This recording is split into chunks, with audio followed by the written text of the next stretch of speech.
There is a weapon most people never learn to use. It requires no words, no gestures, no energy expenditure whatsoever.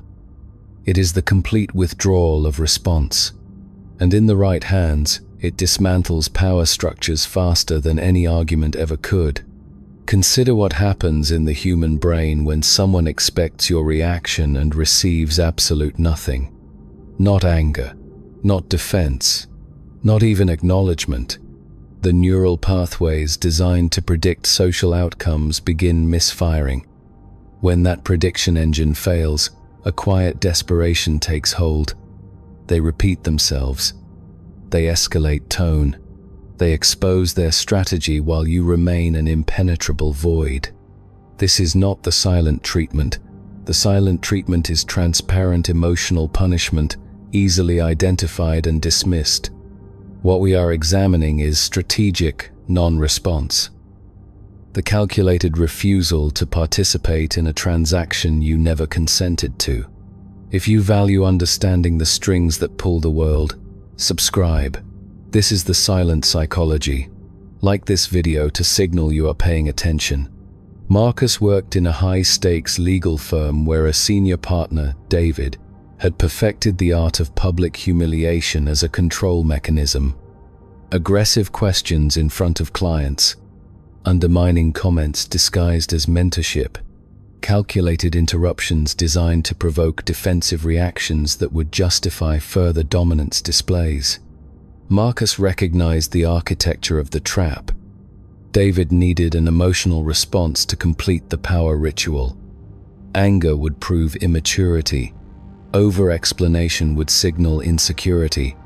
Any visible reaction would feed the performance and cement the hierarchy in front of witnesses. So Marcus provided nothing. When David asked loaded questions in meetings, Marcus maintained eye contact for exactly 2 seconds, then returned to his notes without a word. When criticized publicly, Marcus nodded once and continued speaking to the client as if the interruption had been environmental noise. No micro-expressions, no vocal inflection changes. Complete neutrality that bordered on the surgical. The first week, David intensified. Louder accusations, more direct provocations. The second week, something shifted. David began over-explaining his own positions, seeking agreement from others in the room, checking to see if Marcus was paying attention to him. By week 3, David had stopped entirely. The audience that was supposed to witness Marcus's subordination instead witnessed a man throwing punches at empty air. The psychological mechanism is rooted in the concept of intermittent reinforcement. When you sometimes respond and sometimes withhold, you create a variable reward pattern that makes the other person's behavior compulsive, like a gambler at a slot machine. But when you provide zero reinforcement, you extinguish the operant conditioning entirely. The behavior that once generated predictable reactions now generates nothing, and the human psyche experiences this as a form of social death. Non-response also exploits the principle of cognitive closure. The human brain craves resolution to open loops. When you refuse to close the loop by defending yourself or engaging with an accusation, the other person's mind becomes trapped in an unresolved state. They will cycle through the interaction repeatedly, trying to understand why their usual tactics failed. This cognitive load drains their executive function while yours remains completely intact. There is also the element of plausible deniability. You have done nothing aggressive. You have not insulted them. You have not violated any social contract explicitly. You have simply chosen not to react. This makes retaliation nearly impossible without them appearing unhinged to observers.